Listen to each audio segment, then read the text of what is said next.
Different ఫంక్షన్స్లో నిన్న మనం ప్రెడికేట్ చూసాము. మోస్ట్ యూజ్ చేసే ఇవి. ఓకే, మోస్ట్ యూజ్ చేసే ప్రెడికేట్స్. సరే, మోస్ట్ యూజ్ చేసే ప్రీ డిఫైన్డ్ ఫంక్షనల్ ఇంటర్ఫేసెస్ ఏంటంటే predicate, function, consumer, supply, runnable, callable, comparator. Okay, so నేను ప్రెడికేట్కి ఎలా ఎక్స్ప్రెషన్ రాయాలో చూసాం. ఓకే, ప్రెడికేట్కి మనం ఎలా ఒక ఇంప్లిమెంటేషన్ ఎలా రాయాలి, లాంబ్డా ఎక్స్ప్రెషన్ ఎలా రాయాలో చూసాం. ఓకే, ఇప్పుడు ఫంక్షన్ చూద్దాం. ఫంక్షన్లో ఏం మెథడ్ ఉంటుందని చెప్పాను నేను. Which method will be there in the function? Apply. Okay, function. Okay, ఈ ఫంక్షన్ సో ఎక్కడ నుండి వస్తుంది? ఇది జావా యూటిల్స్ ఫంక్షన్ అనే ప్యాకేజ్. ఓకే, ఇప్పుడు ఈ ఫంక్షన్ ఇంప్లిమెంటేషన్ చూస్తే మనకి ఇక్కడ ఏమిటి? అప్లై ఉంది. Okay, clear? So it is taking one argument and returning another argument. Okay, apply అంటే it's one kind of argument తీసేసుకొని వన్ కైండ్ ఆఫ్ ఆర్గ్యుమెంట్ని రిటర్న్ చేస్తారు అప్లై అనేది. ఓకే, బెస్ట్ ఎగ్జాంపుల్స్ ఏంటి అప్లైకి? జస్ట్ థింక్ చేయండి. Function just pass one kind of argument. Okay, but return integer. Okay, ఇప్పుడు ఎలా రాయాలి? So నేను అనుకో, let's say I want to pass, ఏం తీసుకుంటుంది ఫస్ట్? I'm passing string. అది మీ ఇష్టం, ఏదైనా పాస్ చేయొచ్చు. I want to pass string but I want output as a integer. Okay, so దీనికి ఏంటి? రిఫరెన్స్ ఏంటి? ఫంక్షన్. ఓకే, ఏంటి? So a method? అప్లై అనే మెథడ్. సో అప్లై మెథడ్లో ఏం చేయాలి? నేను ఇప్పుడు ఒక ఎస్ స్ట్రింగ్ అనుకుందాం, ఇంటీజర్ ఐ అనుకుందాం. ఓకే, వేరియబుల్ నేమ్స్ ఏమైనా పెట్టేసుకోవచ్చు. ఓకేనా?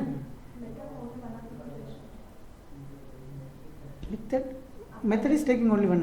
Right. So returning another argument కదా. Ya, method is taking only string. Ya, that's good. So ఇక్కడికి వచ్చాక I will return lambda expression. ఇక్కడికి వచ్చాక I want to return something, I అనుకుందాం. ఓకే, ఐ ఏంటి? This is implementation. కానీ ఇక్కడ ఏం చేద్దాం? ఎస్ డాట్, మనకేం కావాలి? ఇంటీజర్ కదా. ఓకే, ఇది ఇంప్లిమెంటేషన్. ఇప్పుడు ఏమవుతుందట?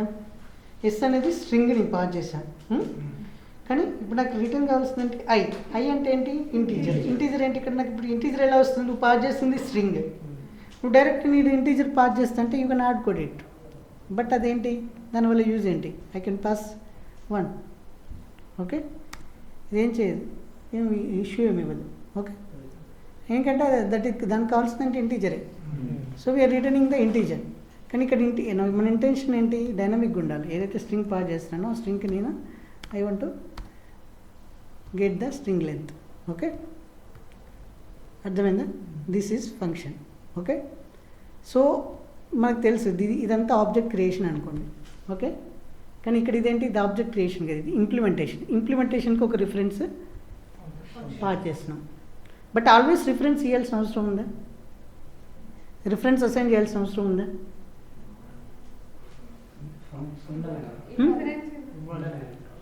రిఫరెన్స్ లేకుండా చేయలేమా? లైక్ నేను ఒక ఆబ్జెక్ట్ ఉంది, ఆబ్జెక్ట్ క్రియేట్ చేశాను. డైరెక్ట్ న్యూ యూజర్ అనే క్లాస్ ఉంది, ఆ క్లాస్కి నేను ఆబ్జెక్ట్ క్రియేట్ చేశాను. డైరెక్ట్ నేను రిఫరెన్స్ చేయకుంటే న్యూ యూజర్ అని చెప్పి డాట్ గెట్ అని నాకు వస్తుందా రాదా? డాట్ గెట్ అంటే మెథడ్స్ అన్నీ వస్తాయా రావా? అది ఆబ్జెక్ట్ కదా, అక్కడ రిఫరెన్స్ అసైన్ చేయాల్సిన అవసరం ఉందా? ఓకే, ఫర్దర్గా మనం ఈ స్ట్రీమ్లో ఏం చేస్తామంటే ఈ రిఫరెన్స్ని అసైన్ చేయం. ఓకే, ఓకే, ఎందుకంటే ఈ మెథడ్, ఆ స్ట్రీమ్లో మెథడ్ ఈ రిఫరెన్స్ టైప్ని ఎక్స్పెక్ట్ చేస్తుంది. అది మనం ఏదైతే మెథడ్ చేస్తామో ఆ మెథడ్. ఇప్పుడు ఫిల్టర్ అని తీసుకున్నాం అనుకో, ఫిల్టర్ ఆల్వేస్ ప్రెడికేట్నే తీసుకుంటుంది. అంటే నువ్వు ప్రెడికేట్ ఇక్కడ ప్రెడికేట్ లాంబ్డా ఎక్స్ప్రెషన్ పాస్ చేస్తే సరిపోతుంది. ఓకేనా? మనకు స్ట్రీమ్స్లోకి వెళ్ళాకే ఈ అసైన్మెంట్స్ అనేవి ఉండవు. Okay, only right side lambda expression మాత్రమే తీసుకుంటాం. ఓకే, లాంబ్డా ఎక్స్ప్రెషన్ అంటే ఫైనల్గా అది ఏం చేస్తుంది? ఒక వేరియబుల్కి అసైన్ చేస్తున్నాము, అసైన్ చేయాల్సిన అవసరం ఉందా? అంటే ఫర్దర్గా అవసరం అంటే నేను నెంబర్ ఆఫ్ టైమ్స్ కాల్ చేసుకోవాలి ఫంక్షన్ అంటే with different values. I can take the reference. నాకు వన్ టైం అవసరం, అలాంటప్పుడు రిఫరెన్స్ అవసరమా? జావాలో అవసరం లేదు కదా. సో ఇప్పుడు నేను ఇదే ఫంక్షన్ ఉంది, ఇంప్లిమెంటేషన్స్ నేను మల్టిపుల్ స్ట్రింగ్స్తో చెక్ చేయాలనుకుంటున్నా. డాట్ ఏంటి అప్లై స్ట్రింగ్ ఏంటి ఇక్కడ ఓకే ఓకే అని ఇచ్చాను. సో ఇప్పుడు లెంత్ ఎంత వస్తుంది, ఇది ఏం రిటర్న్ చేస్తుంది 2 రిటర్న్ చేస్తుంది. సో ఇట్లా multiple times I can check that implementation. Okay ఇక్కడ ఇలా మల్టిపుల్ టైమ్స్ కాల్ చేసుకోవచ్చు కదా, we can do multiple. So కానీ నాకు 1 టైమే కావాలన్నప్పుడు రియల్గా ఇది అవసరమా, this is not required right, no need, direct implementation ఉంటుంది. మరి దీనికి ఆబ్జెక్ట్ ఎస్ అని ఎక్కడ నుండి వస్తుంది సార్ అని అంటే అది మనం స్ట్రీమ్స్లో చూద్దాం. ఓకే అంటే ఫర్దర్గా మనం స్ట్రీమ్స్లో రాసేటప్పుడు జస్ట్ ప్రెడికేట్ అంటే ఇలా యూజ్ చేస్తాం సింటాక్స్ అంతే. ఫిల్టర్లో ఫిల్టర్ మెథడ్ లోపల method filter is method. Okay ఫిల్టర్లో ఈ ప్రెడికేట్ మెథడ్ కాల్ చేస్తున్నాం, అందుకే దీన్ని ఏమంటున్నాం ఫంక్షనల్ ప్రోగ్రామింగ్ అంటున్నాం. మెథడ్ లోపల ఇంకో మెథడ్ డైరెక్ట్ కాల్ చేస్తాం, వేరియబుల్స్ కాదు మనం కాల్ చేసేది. మెథడ్ లోపల ఇంకో మెథడ్ కాల్ చేస్తాం, ఇది మెథడే కదా షూర్ కదా, ఈ మెథడ్ డైరెక్ట్ కాల్ చేస్తాం. That is lambda expression.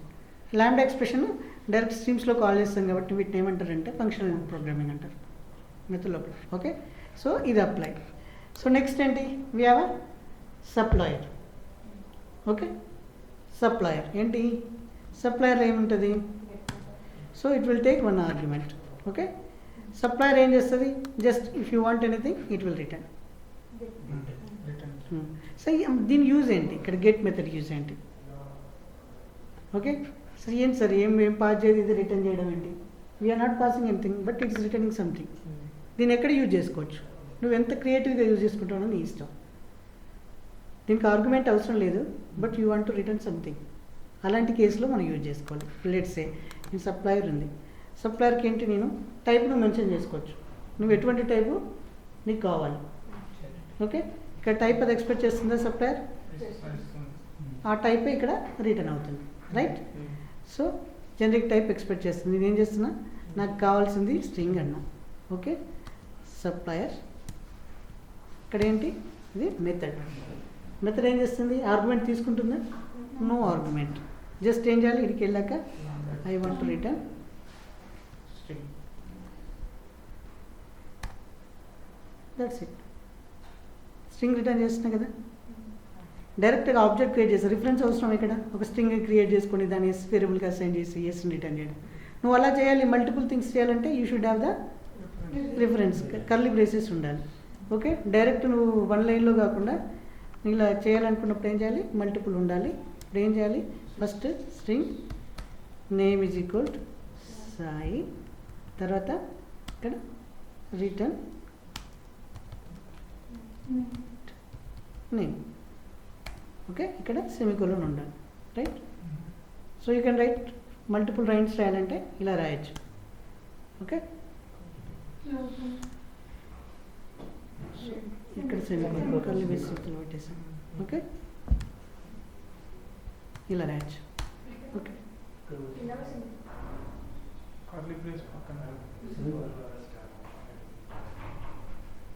It should expect curly ఏంటంటే ఓకే కర్లీ బ్రేసెస్ లాస్ట్లో ఏం చేస్తున్నాం కదా, it should end with the curly brace. కానీ ఇక్కడ చూడు పాయింట్ ఆఫ్ ఇక్కడ ఏంటి యూజ్ ఏంటి, నేమ్ యూజ్ ఏంటి, ఒక వేరియబుల్ తీసేసుకున్నాం ఇక్కడ ఏమంటే రిటర్న్ చేస్తున్నాం. ఇంకా ఫర్దర్గా ఎక్కడైనా యూజ్ చేస్తామా, దీని స్కోప్ ఎక్కడ ఉంటుంది, ఇది లోకల్ వేరియబుల్ కదా విత్ ఇన్ బ్రేసెస్ లోపలనే ఉంటుంది. అలాంటప్పుడు variable is it really required not కదా, టైం వేస్ట్. డైరెక్ట్ ఇదే వేరియబుల్ని డైరెక్ట్ ఈ వాల్యూని రిటర్న్ చేసుకోవచ్చు కదా, you can directly return whatever string I want to return right కదా. It's fine right. So only 1 line ఉన్నప్పుడు ఇది కూడా అవసరం లేదు కదా. So I can remove this, return కూడా అవసరం లేదు కదా. Okay this is a short way to right. But ఇక్కడ నేను స్ట్రింగ్ రిటర్న్ చేస్తున్నాను, కానీ ఇక్కడ ఈ మెథడ్ ఏం చేస్తానంటే నేను ఈ లోపల నేను I will do some DB call. DB కాల్లో some default values default settings ఉంటాయి కదా, లైక్ ఇప్పుడు మనం ఏంటి జనరల్ సెట్టింగ్స్ అని పేమెంట్ మెథడ్ సెట్టింగ్స్ అని ఉన్నాయి కదా, సెట్టింగ్స్ అన్నీ ఉన్నాయి. సో నాకు గెట్ అనే మెథడ్ లోపల కర్లీ బ్రేసెస్ ఓపెన్ చేసి అక్కడ రిపోజిటరీ ఆబ్జెక్ట్ క్రియేట్ చేసి గెట్ ఆల్ అని డిఫరెంట్ కాల్ చేసి ఫైనల్గా నేను ఒక ఆబ్జెక్ట్ బిల్డ్ చేసి దాన్ని రిటర్న్ చేస్తాను. అది నా బిజినెస్ లాజిక్. నువ్వు దాన్ని ఎలా రిటర్న్ చేస్తావు, ఏం రిటర్న్ చేస్తావు అనేది నువ్వు ఇక్కడ నీకు ఇదేంటి నీకు జనరిక్ ఇచ్చింది, నీకు ఎటువంటి టైప్ రిటర్న్ కావాలన్నా నువ్వు దాని టైప్ మెన్షన్ చేయి, దాని ఇంప్లిమెంటేషన్ నువ్వు ఎలా రిటర్న్ చేస్తావో ఆ రిటర్న్ నువ్వు ఓన్గా రాసేసుకోవాలి. ఓకేనా? కానీ ఇక్కడ ప్రెడికేట్ ఏంటి, జస్ట్ కండిషన్ చెక్ చేసుకోవడానికి. ఓకే, నీ ఏదైనా కండిషన్ చెక్ చేసుకున్న ట్రూ వాల్యూస్నే తీసుకోవాలి. లైక్ 100 ఎంప్లాయీస్ ఉన్నారు, 100 ఎంప్లాయీస్లో నాకు సాలరీ మోర్ దెన్ 20,000 ఉన్న వాళ్ళే కావాలి. అలాంటప్పుడు నువ్వు ప్రెడికేట్ యూజ్ చేస్తా, ఇంప్లిమెంటేషన్ నేనే రాసుకుంటా. అక్కడ ఏం చేస్తా, ఎంప్లాయీ ఆబ్జెక్ట్ పాస్ చేస్తా, employee dot salary greater than 20 ఉన్న వాళ్ళని రిటర్న్ చేయమంటా. అప్పుడు ఏం చేస్తుంది, ఓన్లీ అక్కడ ఫిల్టర్ చేస్తుంది. సో ఇప్పుడు సప్లయర్లో ఏంటి, సప్లయర్లో ఏం చేస్తాం మనం, ఫంక్షన్లో ఏం చేస్తాం, ఫంక్షన్ మన ఆర్గ్యుమెంట్ తీసేసుకుంటుంది, వన్ కైండ్ ఆఫ్ తీసేసుకొని వన్ కైండ్ ఆఫ్ రిటర్న్ చేసుకోవాలన్నప్పుడు. ఓకేనా? లైక్ ఇప్పుడు ఏంటంటే ఫంక్షన్లో లైక్ నాకు స్ట్రింగ్స్ ఎంప్లాయీ నేమ్స్ అన్నీ ఉన్నాయి. ఓకే, ఎంప్లాయీ నేమ్స్ని తీసేసుకొని ఎంప్లాయీ నేమ్స్ లెంత్ కావాలి నాకు. ఓకే, అలా లేదా ఎంప్లాయీ నేమ్స్ తీసేసుకొని వాళ్ళ సాలరీస్ రిటర్న్ చేయాలి. ఓకే, ఇలా టైప్స్ అనేది ఎనీథింగ్. ఓకే, అలా మన ఓన్ ఇంప్లిమెంటేషన్స్ రాసుకోవాలి. అంటే one type of parameter, one type of return type. ఓకేనా? అవన్నీ మనం స్ట్రీమ్స్లో అప్లై చేస్తాం. ఇవన్నీ ఇక్కడ స్ట్రీమ్స్ మెథడ్ లోపల అప్లై చేస్తూ పోతాం. ఇంకో ఫంక్షన్ ఏంటి, మనం కన్జ్యూమర్. కన్జ్యూమర్ ఏం చేస్తుంది, ఇట్ ఓన్లీ సప్లయర్ అనేది సప్లై చేస్తుంది, అంటే it won't take anything. Okay, but it will return something, that is supplier. Consumer ఏం చేస్తుంది, it will take but it won't return anything కదా. సో ఈ కన్జ్యూమర్లోకి వెళ్ళి చూస్తే మీకు ఏముంది, ఇక్కడ యాక్సెప్టెన్స్, ఇట్ ఆర్గ్యుమెంట్ తీసుకుంటుంది, బట్ ఇట్ యూ కెనాట్, నీకు ఏ ఆర్గ్యుమెంట్ అయినా పాస్ చేయి ఇక్కడ. ఓకే, అది యూజర్ ఆబ్జెక్ట్ పాస్ చేయి, ఎంప్లాయీ ఆబ్జెక్ట్ పాస్ చేయి, స్ట్రింగ్ పాస్ చేయి. Okay, but it won't return anything, ఇది తీసుకుంటుంది అంతే. ఎందుకు సార్ మరి దీనికి ఇచ్చేసి దీనివల్ల యూజ్ ఏంటనంటే, లెట్స్ సే నేను ఇచ్చేసి సమ్ డేటా డిలీట్ చేయాలి. Like okay, some employee ID pass చేస్తున్నా, ఐడి తోటి టేబుల్లో డిలీట్ చేసినాక నాకు రికార్డు ఉంటుందా, ఏం రిటర్న్ రాదు. అలాంటి కేసెస్లో దీన్ని యూజ్ చేసుకోవచ్చు కదా consumer, right? It will take ID but it won't return anything. IDs తీసేసుకుంటుంది, మన ఇంప్లిమెంటేషన్ లోపల డేటాబేస్లోకి వెళ్ళి ఐడి తోటి ఉన్న రికార్డ్ డిలీట్ చేస్తాం, but it won't return anything delete ఆపరేషన్స్కి. అలా అంటే ఇవి ఎక్కడ యూజ్ అవుతాయి రియల్ టైంలో, జస్ట్ ఇలా మనం ప్రాక్టీస్ చేయడానికి. రియల్ టైంలో మన ఓన్ ఇంప్లిమెంటేషన్ మారుతూ ఉంటుంది. ఓకే, ఇక్కడ ఏంటి ఫంక్షన్ ఏంటి, something, it will take string argument but it won't return anything. మరి వోంట్ రిటర్న్ ఎనీథింగ్ అన్నప్పుడు లాంబ్డా ఎక్స్ప్రెషన్ ఎలా రాయాలి? ఓకే, సింపుల్ సిస్ అవుట్ పెట్టాను అనుకో,